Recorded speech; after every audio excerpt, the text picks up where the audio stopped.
तो आज मैं आपको एक अनोखी रहस्यमय कहानी सुनाऊंगी। अगर आप चैनल पर नए हैं तो अभी सब्सक्राइब कर ले, यह मेरा दूसरा नया चैनल है ताकि और भी रहस्यमय कहानी सबसे पहले आप तक पहुंचे तथा कहानी पूरा देखें, क्योंकि अंत में एक अनोखा रहस्य छुपा है। धन्यवाद। तो सुनिए।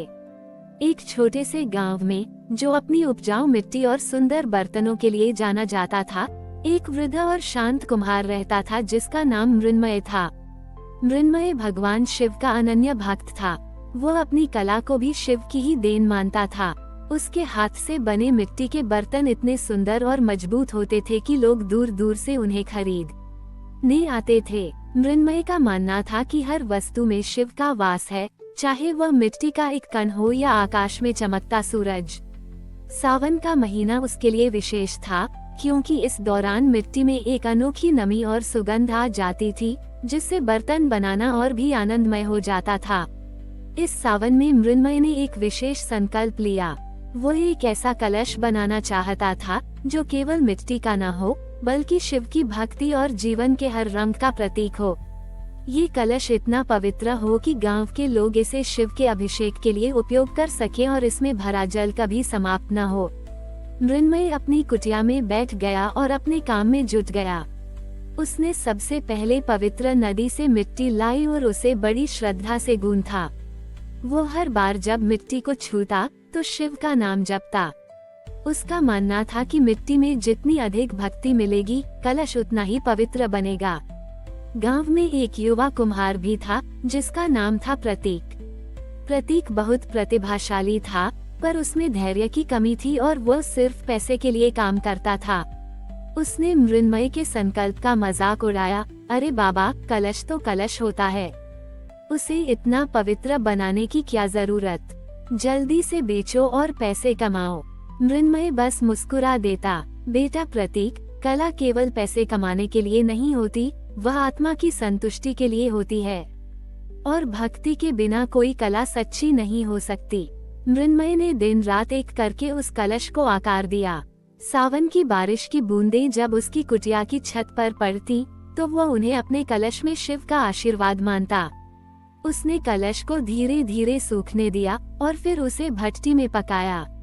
उसने उसे ऐसे रंगों से रंगा जो प्रकृति के रंग थे, हरा, नीला, भूरा, ताकि वह शिव की प्रकृति रूप का प्रतीक बन सके। इसी दौरान गांव में एक समस्या आ गई। सावन के महीने में भी गांव के कुछ हिस्सों में पानी की कमी हो रही थी, क्योंकि वर्षा का जल ठीक से संग्रहित नहीं हो पा रहा था। कुछ लोग परेशान होकर मृण्मय के पास आए। बाबा, हमारे कुएं सूख रहे हैं, शिव की पूजा कैसे करें? उद्धरण चिन्ह। मृण्मय ने अपने अधूरे कलश को देखा और सोचा। उसने प्रतीक और गांव के अन्य युवाओं को बुलाया। बच्चों, इस बार शिव का अभिषेक मंदिर में जल चढ़ाकर ही नहीं होगा, हमें गांव में जल का संचय भी करना होगा। मेरे इस कलश को बनाने की प्रक्रिया भी हमें यही सिखाएगी। मृण्मय ने उन्हें सिखाया कि कैसे अपनी कुटिया के पास और फिर गांव के विभिन्न घरों के पास छोटे छोटे गड्ढे और मिट्टी के बांध बनाए जा सकते हैं, ताकि वर्षा का जल व्यर्थ न बहे और धरती में समा जाए। प्रतीक ने देखा कि मृण्मय बाबा ने अपने कलश को अधूरा छोड़कर गांव की सेवा में जुट गए थे। प्रतीक, जो पहले सिर्फ अपने काम पर ध्यान देता था, मृण्मय की इस निस्वार्थ भावना से प्रभावित हुआ। वह भी मृण्मय के साथ मिलकर जल संचय के काम में जुट गया।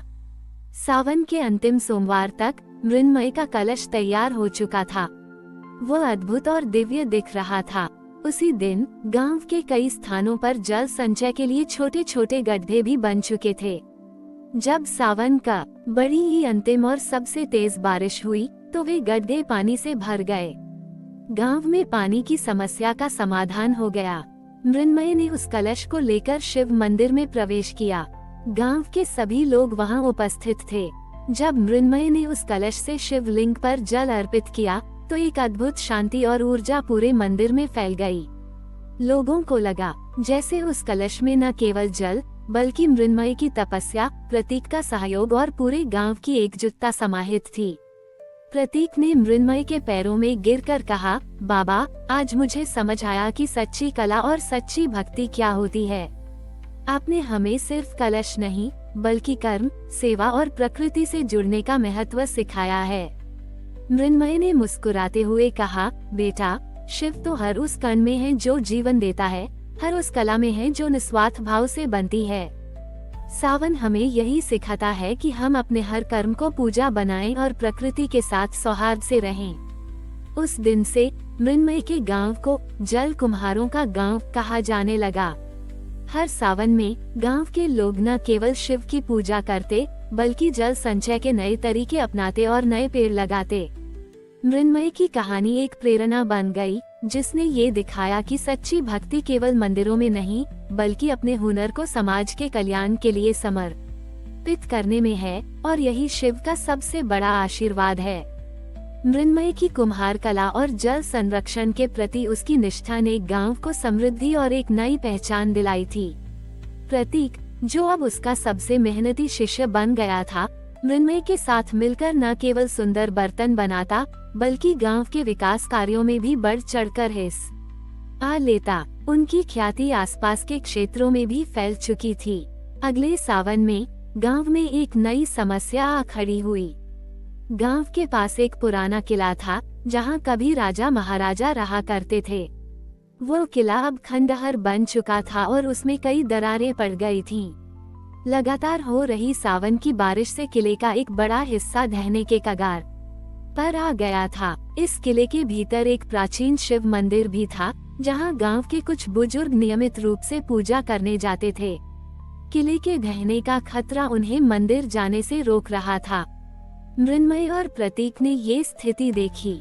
मृण्मय ने कहा, प्रतीक, ये किला हमारी विरासत है। इसमें केवल पत्थर नहीं, हमारे इतिहास की आत्मा बसती है।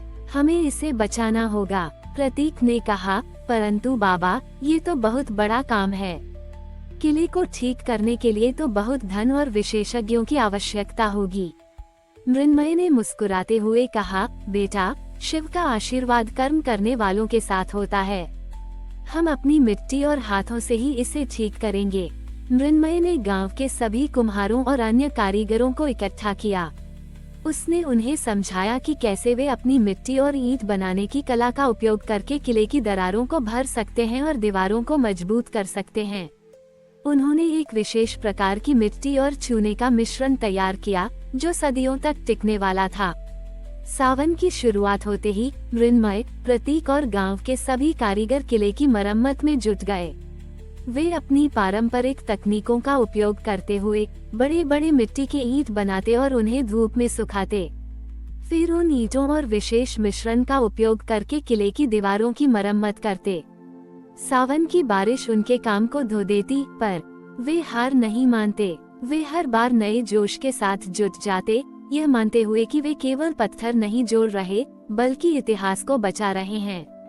गांव के कुछ युवा भी उनसे प्रेरित होकर इस कार्य में शामिल हो गए। उन्होंने सुरक्षा का ध्यान रखते हुए मृण्मय और प्रतीक के मार्गदर्शन में काम किया। उन्होंने ये भी सुनिश्चित किया कि किले में मौजूद शिव मंदिर को कोई नुकसान न पहुंचे और वहां नियमित पूजा होती रहे। कई हफ्तों की अथक मेहनत के बाद सावन के अंतिम सोमवार तक किले का वह ढहने वाला हिस्सा पूरी तरह से मजबूत हो चुका था। दीवारें फिर से खड़ी हो गई थीं और उनमें कोई दरार नहीं थी। किले ने अपनी पुरानी भव्यता का कुछ अंश फिर से पा लिया था। अब बुजुर्ग बिना किसी डर के शिव मंदिर तक जा सकते थे। पूरा गांव किले के पास इकट्ठा हुआ। उन्होंने मृण्मय और प्रतीक के काम की सराहना की। नगर के कुछ पुरातत्व विशेषज्ञ भी वहां आए और उनकी पारंपरिक कला और समर्पण को देखकर चकित रह गए। मृण्मय ने विनम्रता से कहा, ये सिर्फ हमारी कला का प्रदर्शन नहीं था, ये सामूहिक भावना और हमारे इतिहास के प्रति सम्मान का प्रतीक था। शिव केवल मंदिरों में नहीं, हमारी विरासत में भी बसते हैं। सावन हमें सिखाता है कि हम अपने अतीत को संरक्षित करें ताकि भविष्य समृद्ध हो सके। प्रतीक ने जोड़ा, हमने सीखा कि मिट्टी केवल बर्तन बनाने के लिए नहीं होती, वो इतिहास को भी जोड़ सकती है। उस दिन से मृण्मय के गांव को विरासत रक्षक गांव के रूप में भी जाना जाने लगा। हर सावन में लोग अब केवल शिव की पूजा नहीं करते, बल्कि अपने गांव की प्राचीन इमारतों और विरासतों के संरक्षण का संकल्प लेते। मृण्मय और प्रतीक की कहानी ने ये प्रमाणित कर दिया कि सच्ची भक्ति केवल धार्मिक अनुष्ठानों में नहीं, बल्कि अपनी कला और कौशल का उपयोग कर अपनी संस्कृति और इतिहास को सहेजने में भी निहित है, और यही शिव का सबसे बड़ा आशीर्वाद है। हमारी और भी आध्यात्मिक एवं अनोखी कहानियाँ देखने के लिए हमारे चैनल पर जाएं तथा धार्मिक एवं पौराणिक अनोखी कहानियाँ हमारे चैनल पर है।